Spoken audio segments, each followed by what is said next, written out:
Good morning, good morning. This is Ty, the LinkedIn guy, and it's Tuesday morning here in Tokyo. So, I wanted to come on today and talk about two things that you really have to abandon right now with your messaging if you are wanting people actually not to ignore you and actually respond to you, because I'm seeing this kind of get promoted more and more. I see a number of other coaches out there, and I'm just going to call it out. I think it's wrong, the way that they're teaching messaging, just plain and simply wrong. And I've got some proof for that, and I'll talk about that next. But I want to kind of talk about two kind of key things that can really transform the way that your messaging will get results when you start to approach it this way and stop doing what you're currently doing. Because I want to ask you right now, how many of your messages that you craft and you put together and you send out to people are actually getting responded to on LinkedIn, right? Like, are you inundated with people responding? Are you getting people asking you questions about your offer? I dare say, many that you're watching now, it's probably pretty low, right? It's like less than 5%. And there's a reason for that I see over and over and over again. And two of the main ones are because of kind of templated approach. And second one is because of the cadence, the timing of your messaging. And it's really important, because what you've got to realize that the most success that I see on LinkedIn for messaging really relies on two main elements. And it is emulating real life as close as possible, and two, emulating timing in real life as close as possible. And I'll start with the timing one, because this is one that I see over and over again, and people are getting coached to do this, and it's just wrong. And it's like this. You find someone that you're interested in on LinkedIn that could be a potential client for you. So you send that connection request and you wait for it to be accepted. Fine. So it gets accepted. Then you've been told to kind of wait 2 or 3 days and then send a follow-up message, right? Send us some kind of follow-up message, which generally follows one of those kind of 3 templates that I want to talk about. And then if it's not getting answered again, it says wait another 2 or 3 days and then send another prompting message. And that can go on for, multiple messages. Now, when do we do that in real life? This is what it would look like in real life. Imagine you and I are at a networking event. Okay, we're at a networking event. I see you over there.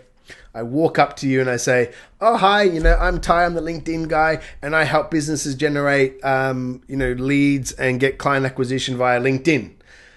And then I just stop, turn away, and walk off. Just right then and there. Just like, and the person's just like, okay. And I just walk away. And then maybe, 3 days later on the street, I see that person and walk up. Hi, I'm Ty, the LinkedIn guy. Nice to see you. And then walk away again. That's what you're doing by this whole timing, like this, oh, let me follow up in 2 or 3 days. No. You've got to stop that. You've got to realize that on LinkedIn, when someone is accepting a request, there's 2 routes that they go through. First of all, they're just going to accept it based on the name, and they'll see the title and they're like, okay, fine, and they're happy to kind of accept anyone. Then there's the second kind of group of people that are going to go look at your profile. Okay, they're going to have a study of it and see, is this someone that I want to connect to? Now, what do you have right there? What you have is you have temporary influence right then and there. And Cialdini talks about this in his book, Persuasion, not his first one, Influence, but in his second one, he talks about temporary influence, and he gives a really good example of him at a university. When he joined the university as a teacher, he wanted to be writing a new book, and he had a certain class that he was going to teach. He was like called out of the blue by the head of the school and said, hey, this other teacher can no longer do this course. Do you want to do it? Can you help us out? And kind of right then and there, that all those plans that he had, all those things that he took that job for, and all the free time that he had to do this book, he was persuaded right then and there to like, okay, I will accept that and I'll take that course and I'll teach that course. Now, as he said, when he got off the phone, he was like, oh, why did I do that? Now I can't do this book. I'm going to delay that, blah, blah, blah. Now, that's really powerful, right? When someone puts us on the spot, it can be a real powerful influencer. And you've got to understand how to use that in LinkedIn.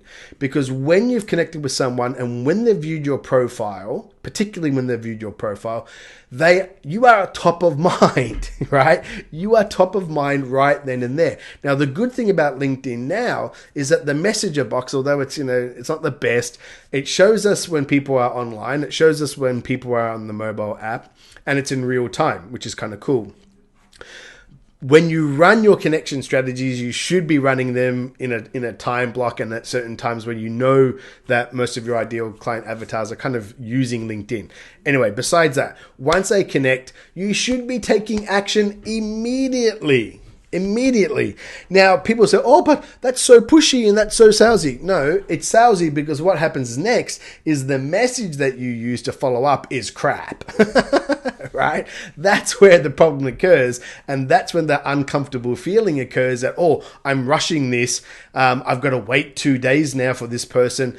I tell you what, once they've connected to you, if you do not take action on them immediately or as soon as possible, waiting that 2 or 3 days, you are absolutely killing your chance of a conversation with this person and a conversion. I mean, it's like 5%, literally, right?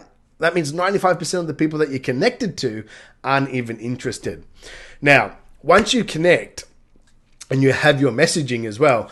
If the person has just been this kind of person that just connected without looking at you, and I always kind of assume that the person hasn't looked at my profile. So when I do a follow-up message when someone is connected, I'm using a pattern interrupt. I'm kind of getting their attention. I'm doing stuff in their inbox that no one else is doing. And I'm not going to talk about that now because that's what my coaching clients pay for. However, I want to say this. You've got to do stuff that people aren't currently doing in your inbox. That is the first key to success. And just looking at pattern interrupts, there's many that you can look at to do that. But I'm also making my message about them. Right? It's all about them. It's not about me. And I'm not asking for them to do anything. And I'm not asking them to book a call.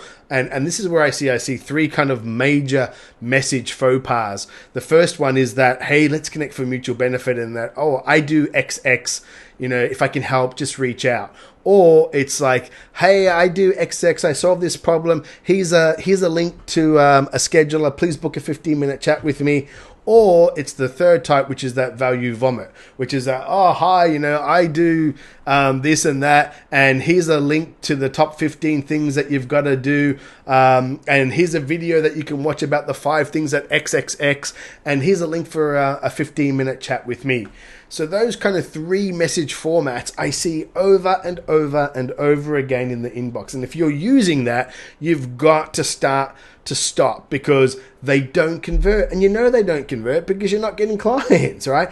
I'm not like making this up. Like, they're not converting for you. That's obvious. And and the thing is, you keep on doing it over and over and over again. And then you layer this on top, these horrible messages on top of this terrible cadence of send the request, wait 3 days, send an email, wait 2 days. Ugh. Guys, it's horrible. Stop doing that. So, first of all, cut your timing down to as instantly as possible. Block your time when you're doing connection requests. Do it in a block and do it at a time where most likely your ideal client avatars are there and active on LinkedIn. And you have to test it and see when that occurs. I see a lot of my clients when I was certainly working with the ad agencies around 9:30, 10 o'clock, and then again around kind of 3:30. And then 6 o'clock as well, as it got close to people knocking off, people would be visiting.